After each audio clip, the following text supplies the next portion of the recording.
folks, my name is Paul Watson. I work at High School as a technician. I'm also our team principal of our Green Power team and a Green Power ambassador supporting Green Power Education Trust. This is my sidekick, my fantastic helper, Mr. Bender, who is our very own technical director. I'm also the maths teacher here at the high school. I joined the team about 3 or 4 years ago, and it's been an absolute blast being a part of it. So our Green Power team started about 9 years ago. We're heading to our 10th year. We've had numerous kids taking part in our lunchtime clubs from S1 right through S6. We currently have 2 F24 cars along with 2 Goblin cars, and we currently have just completed a Goblin challenge in our cluster primaries in creating a project that links in with Green Power Education and using the Goblin cars, and it's been quite successful so far with the primary schools. Green Power is all about getting kids involved with designing, making and racing electric cars. They basically come as a kit form. First of all, they've got to learn how to work as a team, learn communication skills, develop engineering skills, and obviously the fun part is racing.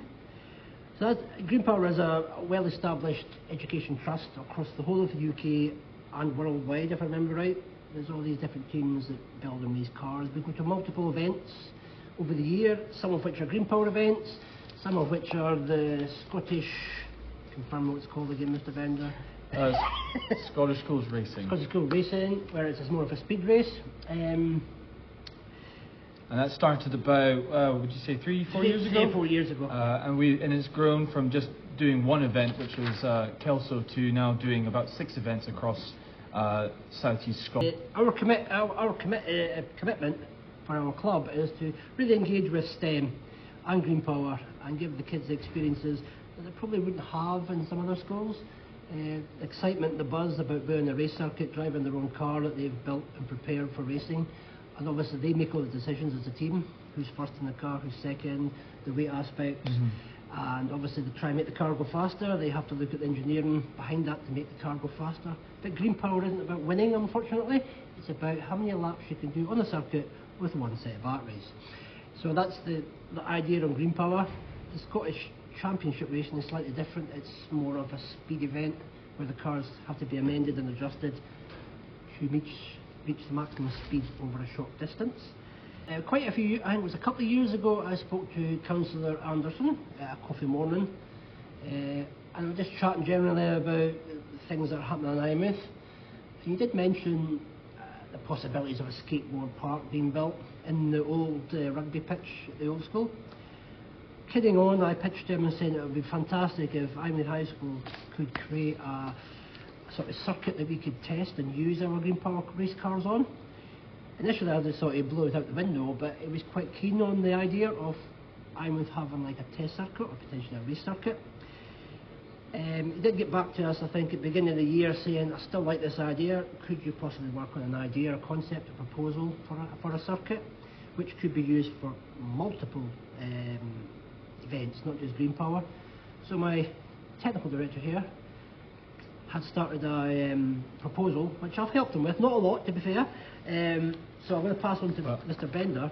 So each of you should obviously be given by James Anderson one of these, which is our proposal.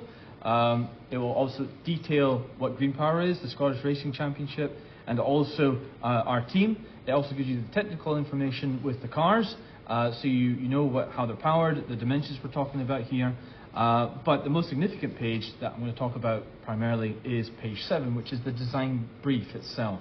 So the objective is obviously to design a circuit that is multi-purposed using the space behind the old primary school. It's a venue that's hopefully going to meet the standards that Green Power expects. So hopefully that they would take it on as a future event, maybe for Goblin Challenge, hopefully for the F24 Challenge as well. But it's also to maximise the experience for Green Power, the Scottish Electric Championship, but also potential clubs that could join in on it. Because our target audience isn't just our team, the target audience is any potential club that would like to do it, from running to wheelchair racing, to cycling clubs, to you name it. And it will obviously take the space around the skateboard park.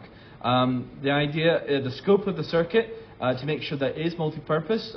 If you look, you can see the zoning obviously on page 8, but on page 9 it actually has an outline of the circuit. You can see an Olympic ring is the primary feature of the circuit. This is to obviously make it multi-purposed.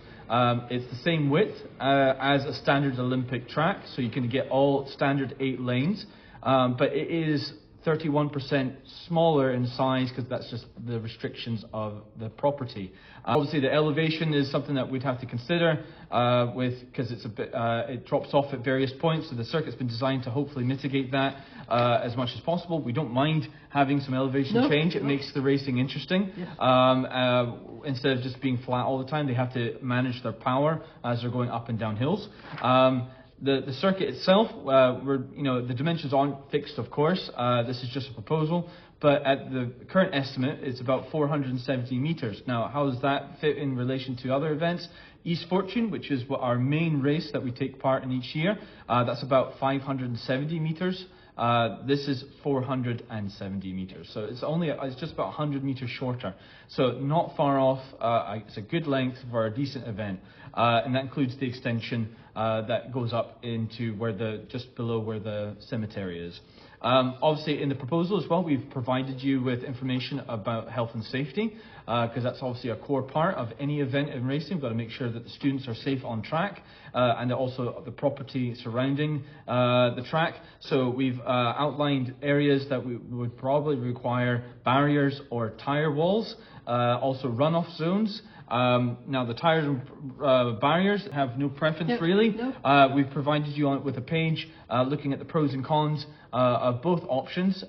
With tyres, the FIA, this is from the official website, the link is there in the page, obviously shows you how to fix them together. But there's also the water-filled barriers as well. That's a big option as well. It might be cheaper, and also for storage, if we want to clear the circuit off after an event, that gives options there. The last part of the proposal is also on health and well-being for the community.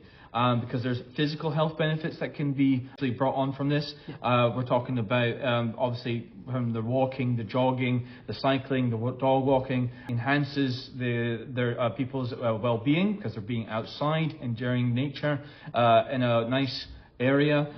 They've also got mental health, obviously the outside, but also clubs that can form that brings the community together, both not just for events but also for clubs, or just after a long day at work, a nice space, a green space for people to enjoy being outside.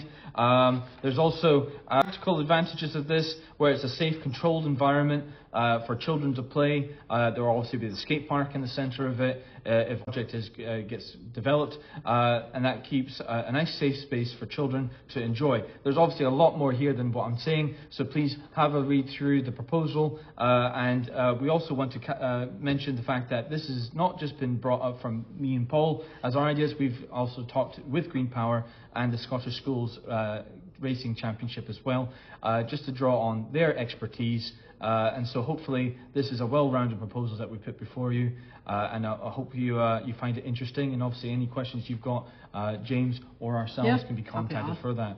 So.